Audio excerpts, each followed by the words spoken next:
I want to talk to you today about the obesity crisis. Never before have we seen the fallout with ill health due to obesity. We're now looking at diabetes nation being the third largest country in the world. If we took the population of everyone that had diabetes and put them in a country, third largest nation, that is shocking. I've heard statistics to the tune of 33% of beds in hospitals are being taken up by diabetes or obesity-related illness and disease. So this is absolutely across the board a dire situation.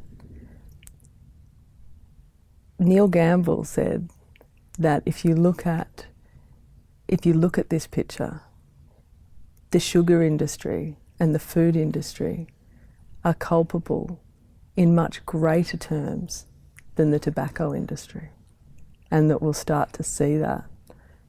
And that he thinks that there should be a tax at the end of the consumer when they buy the soft drink. There should be a tax on that, because we're all affected by the end result, the fallout of that sugar abuse that the person's engaging in. What's going on with the weight crisis? What's going on with the obesity crisis? What's really underneath it? How deep do you want to go? Let's go all the way, but let's start with the state of play with the industry and how that's affecting people, sugar abuse, the sugar industry, and the interplay between people on that level. The problem with addressing any problem is you've got to be careful you don't fall into the complexities that exist that basically send you on every direction but the right direction. And so if you start I'm not an industry expert, so I can't speak about the industry itself, and we have to be careful because we're talking about people who are set up for the industry in the sense that they're farmers, sugarcane farmers, etc. The question comes back to what we've discussed in other interviews in the sense of if there is militancy under the guise of religion, separate the fact that the word religion has no militancy in it, and then you see that people are just being militant, whether they're doing under the name of religion or not, doesn't make it religious. So that means we don't get a bad name on the name religion, on the word religion. Does that make sense? Mm. Okay. So it's the same thing here. If we start to attack the sugar industry, then what do we say about the consumer who can't get enough of it? We need to understand that the consumer is asking for it and the industry is supplying. In a so-called free market, there would be no supply if there was no demand. So in effect, and with due respect, they would be in bankruptcy if everybody decided to stop consuming sugar. So whilst we have the supplier, and from Neil Gamble's point of view, yes, the supplier has become very cunning in the way that they've used the knowledge of chemistry to make sure that we are addicted and stimulated by the right amount of sugar and salt. We understand all of that, and there's a culpability in that. We understand that. However, what about the consumer? We need to address the problem at the consumer level. Why is it that we need so much sugar? What is it about sugar that is not just affecting the human frame in the sense of biology and physiology, but the being, the actual being? You know, the part that we know passes over. We know you die and you go somewhere. There is that being that lives inside that human body. Does it get affected by sugar? Does it get something out of sugar? Does it get something out of the physical body when the body is artificially stimulated? And that's where we need to understand the sugar problem. So what is then the relationship between the being and sugar in terms of why do I go for that particular thing to stimulate my body? What does it do to the body? And what's the payoff for the person inside? Well, look, if the world is ready to hear, we need to understand that the human body is a vehicle of expression, and we have particles that are very respondent to universal order and to the harmony of the universe. And the body is always willing to be harmonious. But we have a being who is out of control, a spirit, and it's the incarnation aspect, or the incarnate, that is inside the human body, and that being is forever escaping its divinity. It's forever escaping its connection to divineness. It wants to keep in its desire and its indulgence. And so sugar is excellent because it speeds up the body, just like caffeine does. And when you speed up the body, you're able to, in effect, take more control of the body, so that you don't have to be responsible and you don't have to essentially connect to your power. So I know this is a little bit far-fetched for a lot of people, but in the esoteric world this is quite normal and understood. And that is, we are trying to avoid who we are. And so the best way to do that is to stimulate ourselves out of our conscious presence. And so once we are not present, we are able to be as irresponsible as anybody else, simply because we don't have this sharpness of our awareness to see exactly what it is that we are doing. You mentioned that by speeding up the body, you're in control, there's more control over it. Is that kind of like control because you're out of control? Like it's the out of control you know? The word control here is used in the sense that the body is responding to universal order. And so you want to grab control over that and basically make it go out of control. So there's a control element from the point of view of the spirit that's in incarnation, that wants to control the body. But to actually control the body, you've got to make it out of control. In other words, you've got to make it less responsive. And to do that, you just pollute the body. It's very simple. Methamphetamines, caffeine, sugar, salt, vinegar, anything that is not conducive to producing presence, like foods that are damp, will simply just dull the body. And once the body is dulled, you can go to town on it. And look, I understand this is not proven yet. I understand this is not science, but it will be science, because it is science, it's psychology, it's medicine, it's sociology, it's philosophy, it's the way we need to understand human life. And if we don't, the problems will not stop. They simply won't stop. The success that universal medicine has had with obesity, and we're talking in the hundreds, is simply because we've addressed it at this level that I'm presenting to you today. And so people don't have a problem with food anymore, because they don't have a problem with who they are. The problem is with who we truly are, not our problems. We don't medicate to subdue our problems. We medicate with food and other substances to essentially erode our power, our responsibility. And at the end, that's what we're all escaping. That's really big what you're saying. There's a million questions I have after that. You said you wanted to go deep. Yeah, that's awesome. The last point that you mentioned about it's not to subdue our problems. There is a point though that we'd have to pass through to accept that when we're eating out of control to avoid feeling something at the first level. There's probably some that we have to unpack there before you realise what you're actually avoiding is your power and responsibility. And I'm reminded of a study by a doctor in the 1980s, and he studied hundreds of obesity patients at his clinic, and they were losing weight, 200-pound people losing 100 pounds, and then suddenly 50% of the participants in this program dropped out inexplicably. They were doing well. They were actually coming down to the normal weight, but at a certain point they just gave up, and he couldn't understand it. So he interviewed all of those people that had quit, and he kept asking questions, but he was asking the wrong questions, so he couldn't find any pattern until he accidentally asked a woman a question that revealed a much greater answer. And he accidentally asked her, instead of what age were you when you became sexually active, because they asked a range of questions about, he said, what weight were you when you became sexually active? And she said something, a ridiculously low number, and revealed that she was 4 years old and she was being sexually abused by her father. And after that, the weight gain happened. And from that clue, he started to see a pattern, and he started to see that there was a huge correlation between adverse childhood experiences and the weight gain.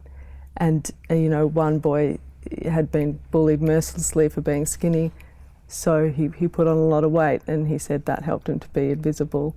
He wasn't picked on anymore. So what he realised was that there was a payoff to the weight gain because of some hurt, some pain that wasn't dealt with. And you know, we have this two-dimensional idea of oh, it's just about the sugar industry, or it's just about, you know, Americans with their bad diets or something like that.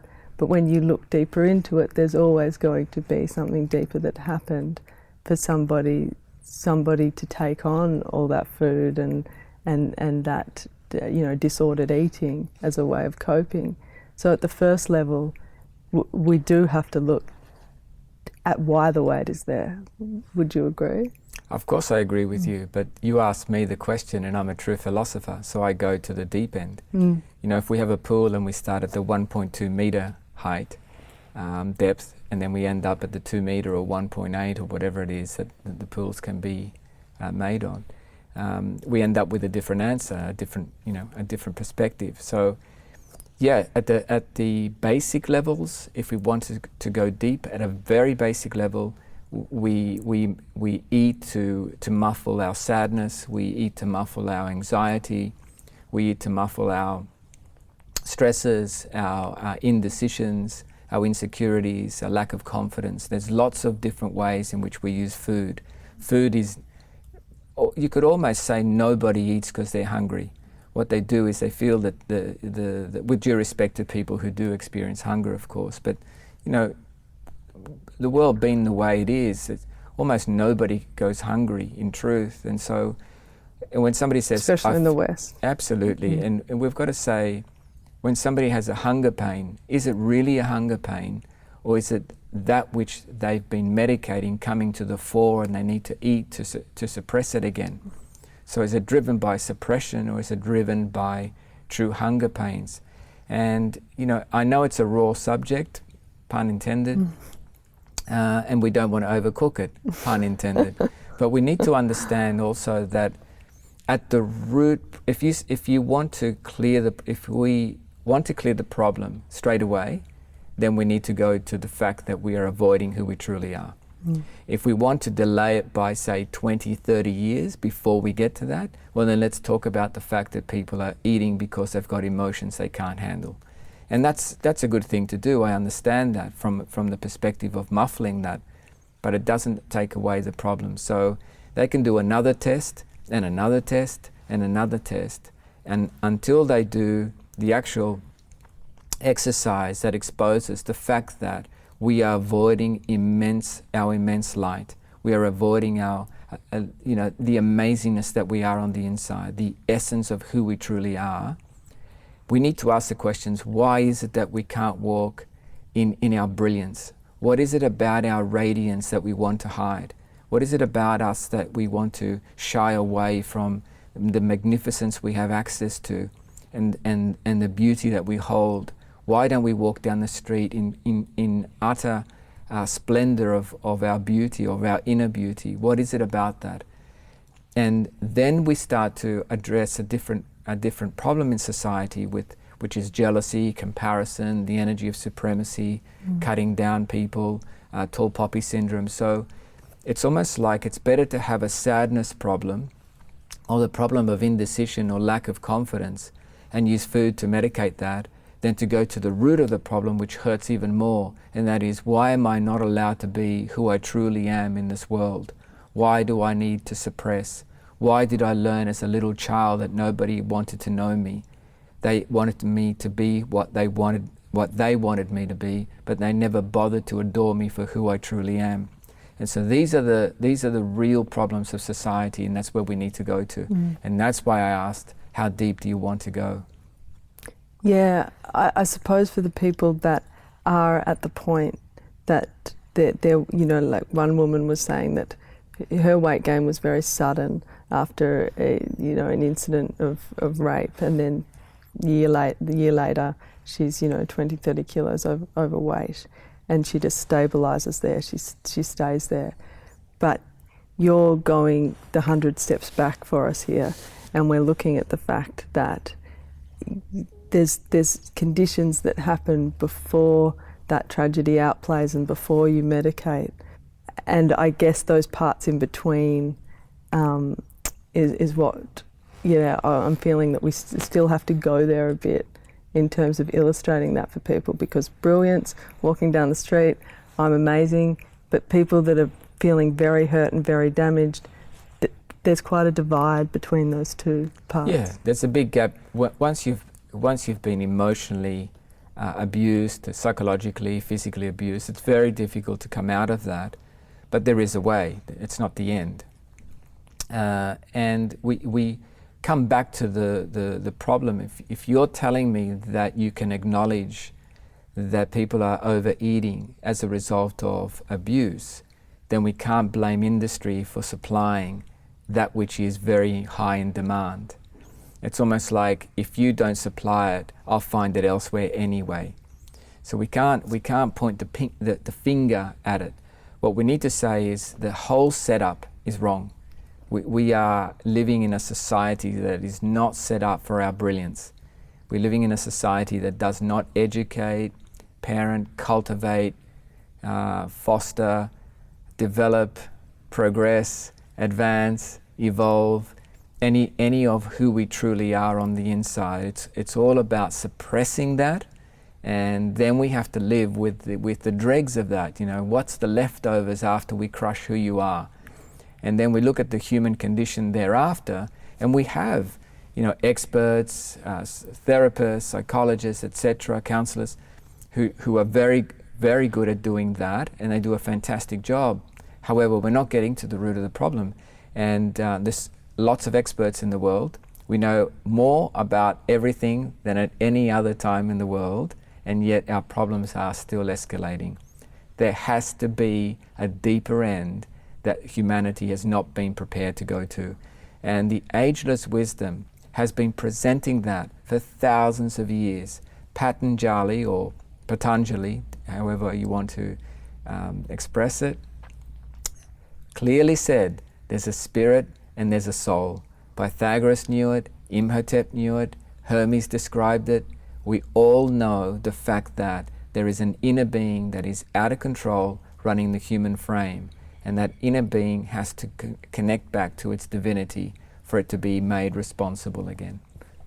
I'm glad you brought up the spirit and soul dichotomy again, because when we hear the word spirit, we think of something positive. This is the highest form of ourself.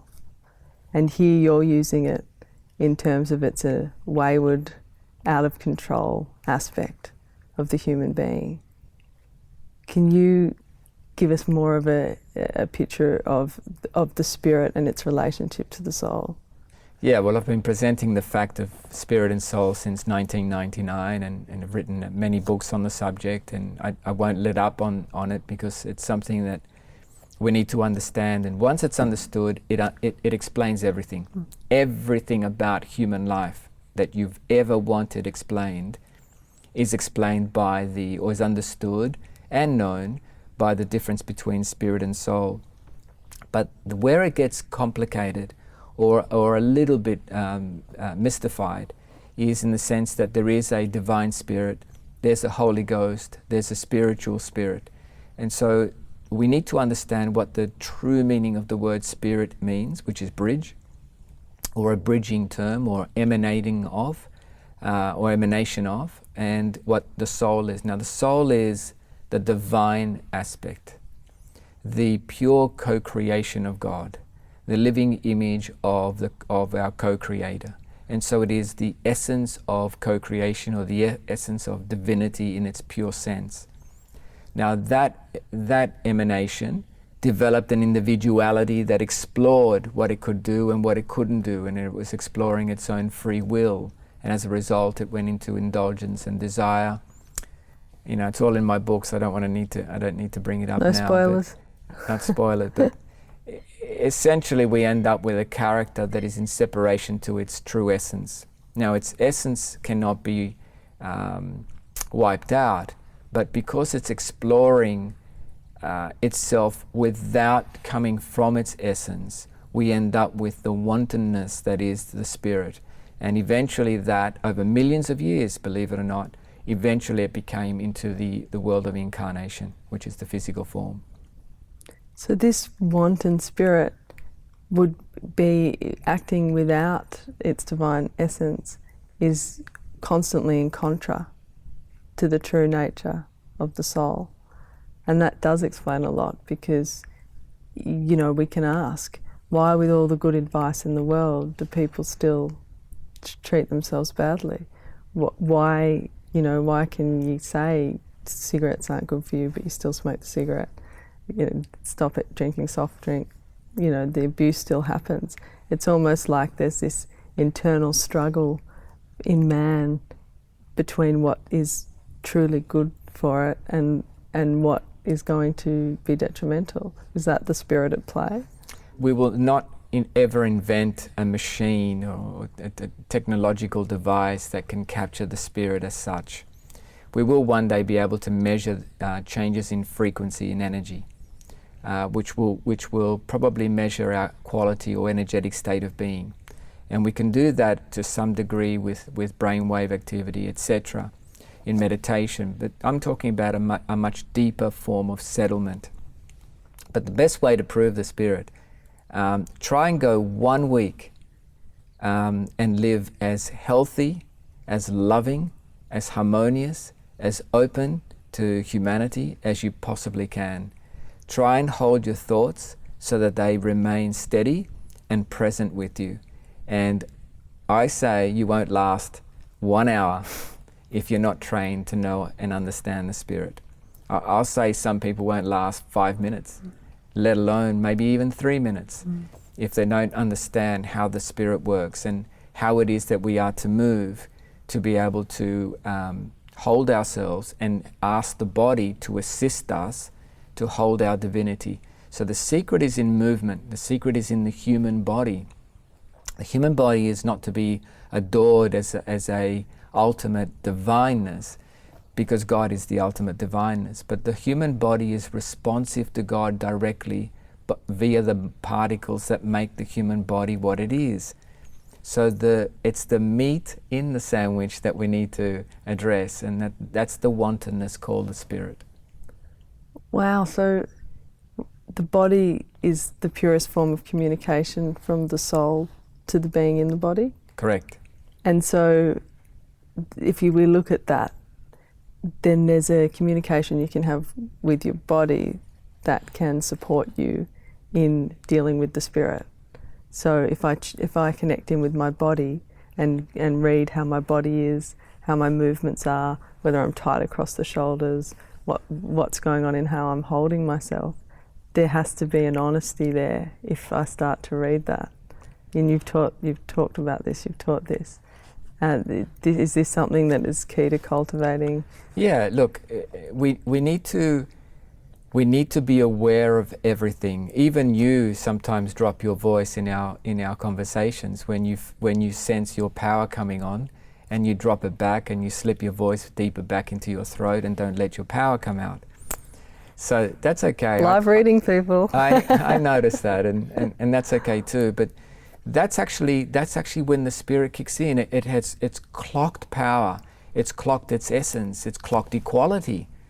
And so, am I going to be equal? Equal to Serge? Of course. But if the spirit has that measure where it says, here I am equal, but I'm brilliant too, and I'm radiant too. And the moment it starts to clock that, it shines away, because in that, it loses individuality. It loses identity. It goes back to the soul and becomes one with everything. But that's fascinating, because just to give the other side of that, when I feel that coming out, this is the trickiness of the fickleness of the spirit. I say, no, drop deeper into your stillness, be more in your body. But I'm scaling back I'm doing the opposite of what is naturally being asked, yet thinking that I've got it all together. That's the difference between knowledge and wisdom, and the energetic truth. When you go into the knowledge and you go into what you should be doing, in effect, you're not going to do what you need to be doing, because it's about a mental process about what you should be doing, but the spirit's already in control once that is in operation. And so if we're going from a mental process, that's not that direct communication anymore from the body. And so how do we learn to trust the body deeper and to take the body's cues as the next movement? I referred earlier to the fact that it's going to be difficult for some people to even do it for 3 minutes, let alone 10, 1 hour, let alone 1 week. And the key is using your whole body, understanding your whole body. I'm not here, I sit here unprepared. I don't know the questions, as you know, but most of the times you don't know the questions either. We just have a very good conversation that we start with this simple topic and we develop it, but I'm sitting here entirely with my whole body, and I'm not trying to guess what you're going to say or try to be clever in my replies. I'm not resorting to anything I know. I'm just sitting here with my body, and in that I know that there is going to be a response, simply because there's an element of us that knows, and I rely on that element which is greater than me. And so it's not Serge who has to come up with anything, and my body is trained to allow that element to be with me. So in other words, my body is trained to be with an essence that belongs to everybody equally, and not that this frame or carcass called Serge has to come up with anything from it. So I understand that life is through our bodies and not from our bodies. And so there's a huge humbleness that comes with that. And I don't hold this frame to be the everything, but the essence that this body is connected to and has in and through it and is made at the very core is the be all and everything that exists. Life comes in and through the body. No, I'll pick up a fascinating point that just happened actually, and that was that at the moments that you talked deeply about the body. I like your voice, by the way. Yeah. Wait for it, I'm totally about to expose myself. And your husband's the sound man, and I'm sure he likes it also. Yes, when it comes out, when he hears it. Yes. This is the interesting thing. When you started to talk about the depth of the relationship with the body and the power that can come from that, I had a brownout. I zoned out. There was moments in the conversation that caused me to go, no, can't take that in. And is that this wanton character? When it gets to the part where it's got the most to lose, there's a checkout that can happen. Well, actually, I was holding back so you wouldn't fall asleep. I'm just kidding. But yes, there is a blackout, because I'm asking you to tap into who you truly are, to the radiance. But who am I talking to?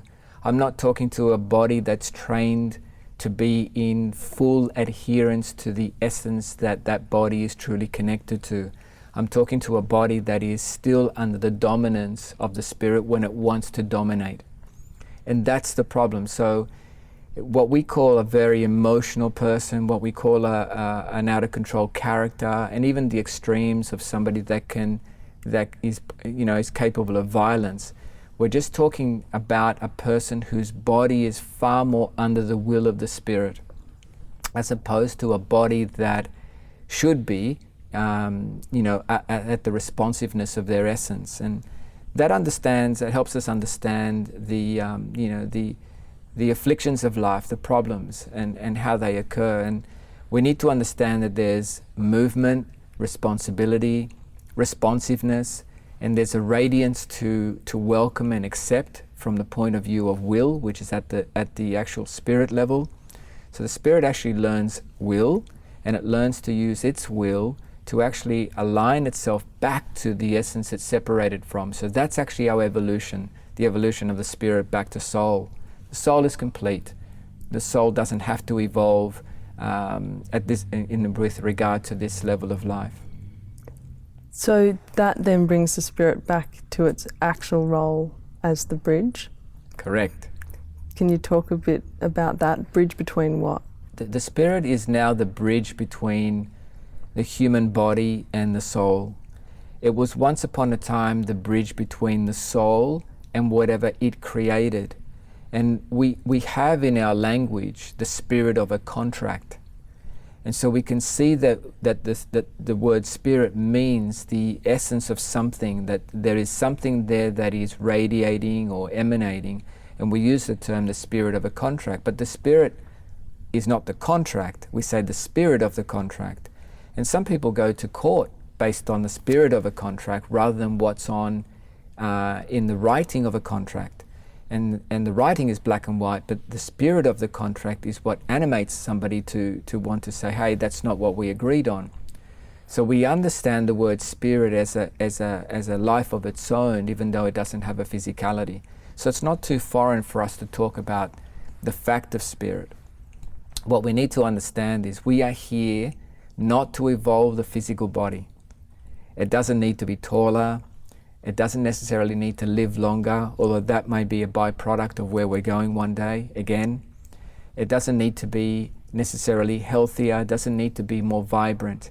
What we need to do is evolve the spirit back to soul, and then we will get the body in complete response, and then we will get the byproducts of living longer, being healthier, much more loving, and all that will come from a certain movement that the body will be able to hold steady. So we're kind of looking myopically then at life in terms of humanness, health, at this level of things, but you're taking us, boom, back out, bigger picture. Behind that, the character that we really need to address is the spirit. But the spirit doesn't want us to know this, does it? Hence, there's so much focus on one way, and life, life is very convincing. Our problems are very convincing. But is that part of the setup for us to not really go to what's going on behind the scenes? Everybody is after their own self-interest, and nobody wants to rock the boat. The problem is, life does not make sense. It just doesn't make sense. And if you take away your numbing devices and how you seek to deal with life, be it through television, the various forms of screens that we have now, food, drugs, whatever it is, if you take all that away, nobody is being able to be truly settled. And I include here those who meditate for 8 hours a day. I mean, get a life. If you can meditate for 8 hours a day, how is that showing the world that you've conquered anything? If you meditate, like go and get a house, rent, have an electricity bill, get some children. You won't be able to meditate for 8 hours a day if you've got children.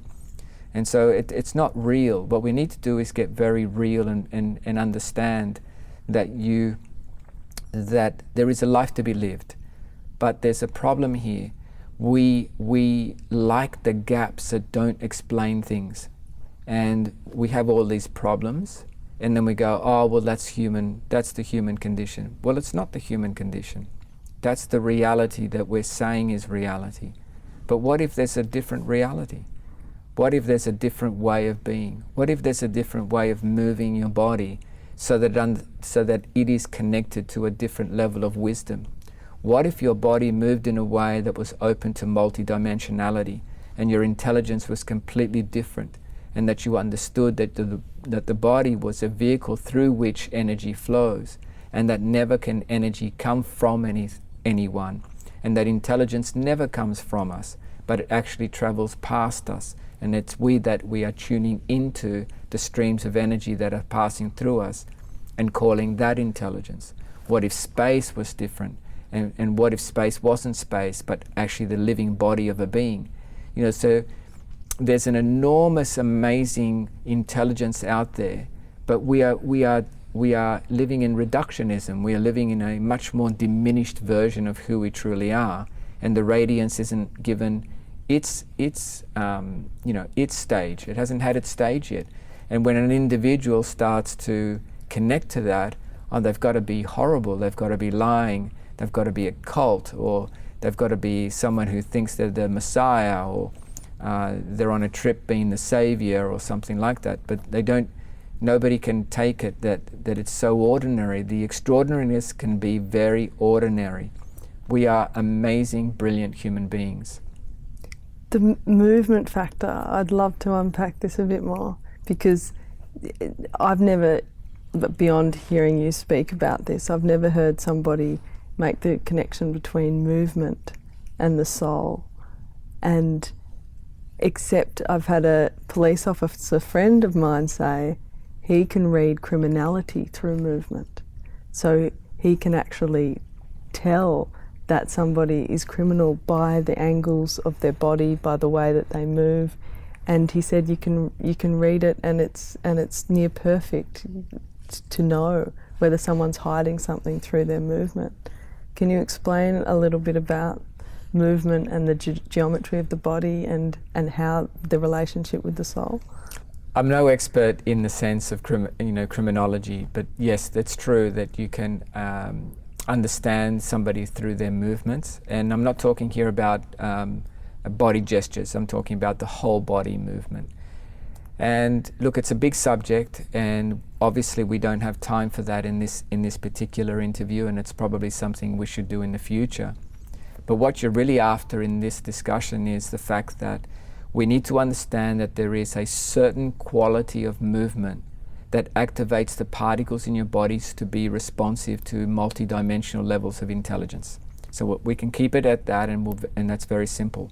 Or there's a way of moving the body that shuts it down from that level of multidimensionality and keeps its intelligence at the third dimensional level, which is essentially just the regurgitation of what we know life to be, the knowledge we've accumulated, and basically it's just bouncing off the walls, the four walls that make what we call the current version of human life. But once you start to move in a certain way, you break free from those walls, and you're able to step outside the room, more or less, or hover around above the ceiling and look down and go, oh my gosh, it's like that. And it's basically that simple. How do I learn to move in this way?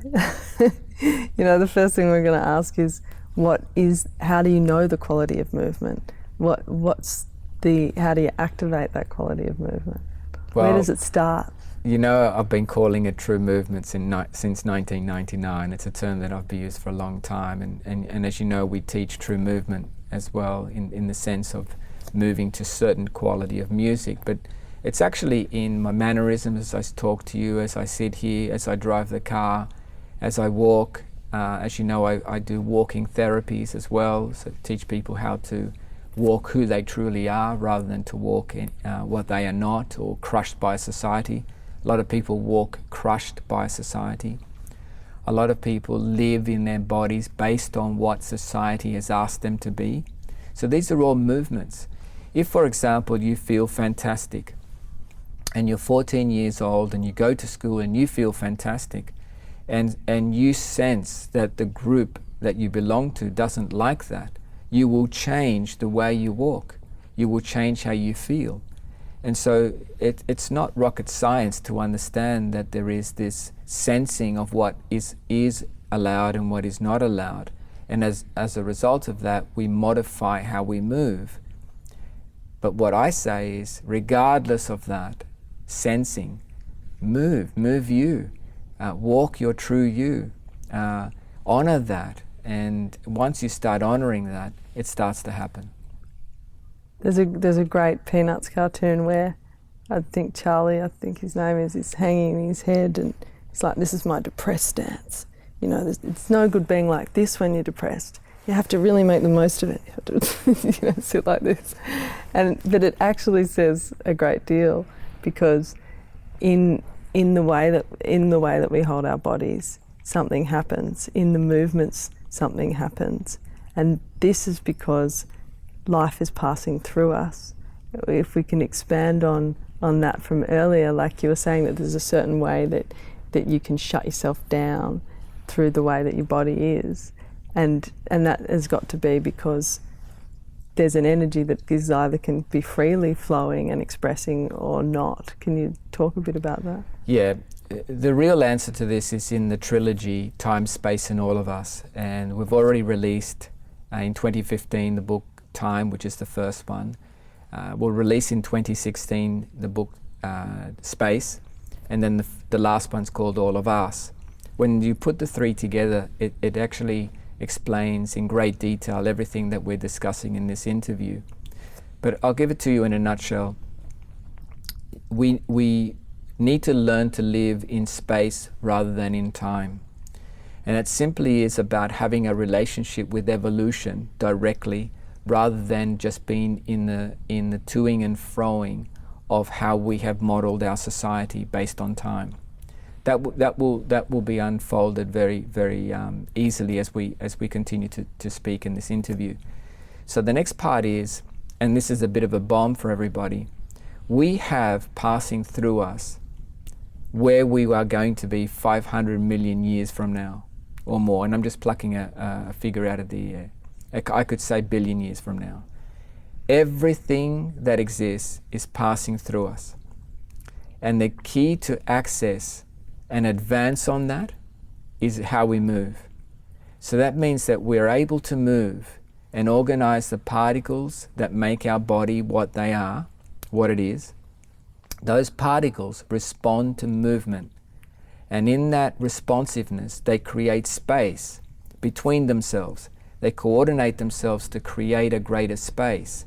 And in that space, and in that configuration, we're able to access more of what is already passing through us. And so the key to life is to move in a way that accesses what is already passing through us. So the secret to evolution is to access that which is already there. The future is actually already with us. It's how we move. And therefore, if you want to create a society that delays its evolution, that delays getting to the future, because you can't stop it, it's passing through you. If you understand the fact that it's passing through you, it means it's inevitable that we're going to get there. But if you want to delay the process, very, very simple. Create a way of life that doesn't move in a way that can access, and that's what the spirit does. It makes the human body move in a way, act in a way, express in a way that doesn't allow it to access the amazingness that is already there. And the space that is already there? Because if we look at how we operate with the constant devices in the hands, like it's almost like a twitch of the spirit. It's like, oh, I've got that red dot, I have to see what messages I've got. But there's always this joltiness. It's this that takes us out of the moment, the power and the stillness that we would otherwise be in, and feel the space that you're speaking about. And totally blows my mind, this idea that the future is passing through us and that it's all there. Completely blows my mind. But when I reflect on what you've revealed about time, it starts to make sense. And you have this analogy of the fact that we're fish in a fishbowl, so to speak. So we might go round and round the sun, and the fish might swim round and round the bowl, but it doesn't leave the bowl. It's right there. So in fact, we think time is a forward propelling movement, or it's linear, but it's just the one fishbowl. It's just a movement that's happening in a one place. And then if that's the case, the 500 million years in the future is going to be in that bowl. It's going to be right there. And so, that revolutionizes how we think about everything, because that's a paradigm that has us trapped on a very narrow trajectory in life if we don't understand that. So a mind-blowing moment that is worth reiterating. Yeah, what a shame that I've explained it so easily. You don't have to buy the books now. But you're right. If you're in a movement that is constant and repetitive, you are in effect in a static. So if we are traveling around the sun in the trajectory that we do, elliptical trajectory that we do, then we are in effect in a movement, of course, and we can't avoid the fact that it's a movement, but it's a static. You know, we are fish in a fishbowl. And so the fish can swim thousands of kilometers, but at the end of its life, it hasn't left the bowl. So we need to understand that wherever it's going to be 1,000 kilometers from the first movement, so 1,000 kilometers later, it's still going to be in the fishbowl. So wherever its evolution is, whatever it's going to learn about every little pebble at the bottom of its fishbowl, and whatever it's going to see as it passes through the fishbowl, etc., is already there. It's just getting there, but it's just all happening in the once instance. So it's actually awakening our awareness to life, opening ourselves up to what's right here, right now, that gives us access to the future. Absolutely. We've been tricked. Time is a measure of our choices. Time is there to be used as a measure of what we did, when we did, what we did, but never something that we should attune our bodies to, because we are attuned to a movement that belongs to a static. So we are here to evolve awareness, which is a space relationship with evolution. And the space is the fact that intelligence is all there. So we need to understand what space is. It's not an area between you and I that doesn't have any physicality. It's the fact that the area between you and I is full of amazing levels of intelligence that are equally passing through us. And we need to understand that the greatest thing in this universe is actually space. And and I'm spoiling the book here, but for example, we look at the sun and we say, wow, isn't the sun amazing? Correct? Mm. And we see those explosions that the sun makes, and you know, we have to be careful on Earth because it can wipe us out. We know it plays havoc with electricity, radioactivity, it plays with the satellites and all of that. So we're looking at a little spurt of the sun affecting the Earth. If the sun were to explode, it may cause havoc to the nearby planets. All right, so the sun can be powerful. The sun can have all these spurts. The sun can exist. It's multi, we can't even fathom its power, correct? Mm. The fact that we can see it from that far away. Okay, you know, like so that's how light it, that's how bright and powerful so it the is. point is the sun is powerful, correct? Yeah. But the universe has many suns, correct? Mm. So how great then is space when it's holding all the suns? What's greater, the sun or that which can hold it so easily? So what is space? What exactly is space? What is this substance that can hold not just one magnificent, powerful sun, but many? What is it about space? And once you get to know the true meaning of the word space, you realize it's not space at all, but the living body of a being, or a living body of a group of beings. And then we start to get to understand the word Atma, and we stop using the word space. This is where we need to get to. This is multidimensional intelligence, and it seems out there, but it's only seeming out there if you're trying to compare intelligence or you're trying to protect your own interests. It has an explanation, it makes a lot of sense, and it can explain every pocket of life. There's no leap of faith here, there's no need to believe. Everything can be explained by the beauty that is this true science that we all belong to. Just another mind-blowing moment there, because I've just, you know, we think of space as nothingness, but it's actually everythingness. It's absolute fullness. And, you know, like, just because the air is thin, we don't realize its substance. You know, we don't realize the substance. But if you were to look at that whole universe with everything hanging in it, you'd say, what is this that's holding this together?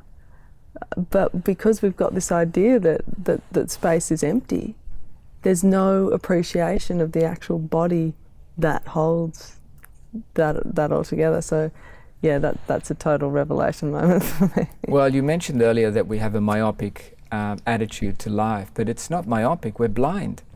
You know, we are completely blind, with due respect to blindness, of course. It's no disrespect, but we're actually blind to everything that is clearly around us. Yeah, sure, we can't see space. I can't see space. I don't see things, but you can sense things. And that's where our evolution lies, in the fact that we can sense things. And we need to use our whole body to understand the fact that our intelligence is based on our five senses working with the sixth sense, which is essentially feeling energy and feeling life.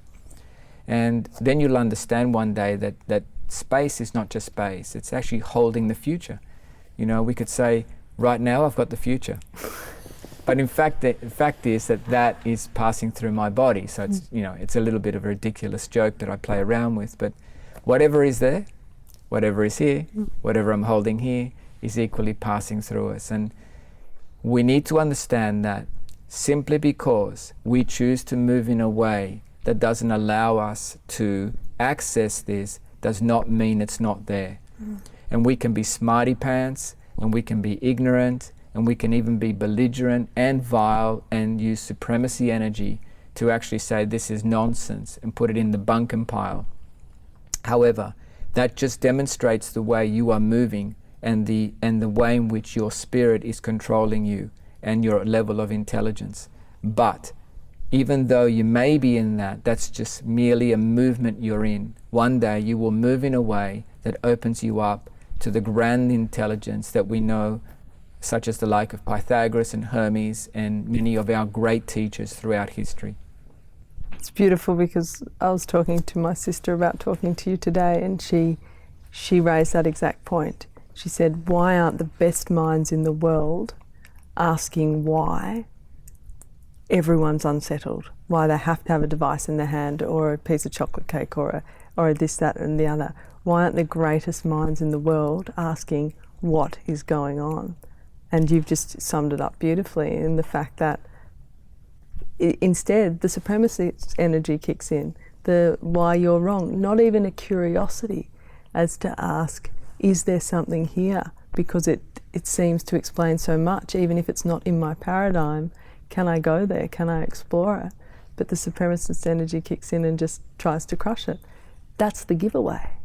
That's the giveaway. The fact that that there's not an openness says the body is closed. Look, I don't like to self-promote, as you know, because when you get to know me, you know, there's a humbleness there. But I don't hold back in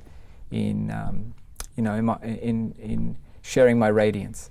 So we need to go to we need to get to the basis of everything. So, for example, if there's a man that can predict the fact of exhaustion, the fact of the rise of cancer, the fact of the rise of ill mental health, the fact of the many conditions, the fact of the weather that we are experiencing today, let's not poo-poo the man. Let's just ask him, how did you know that? What is it about you that was able to so accurately predict everything that you have predicted?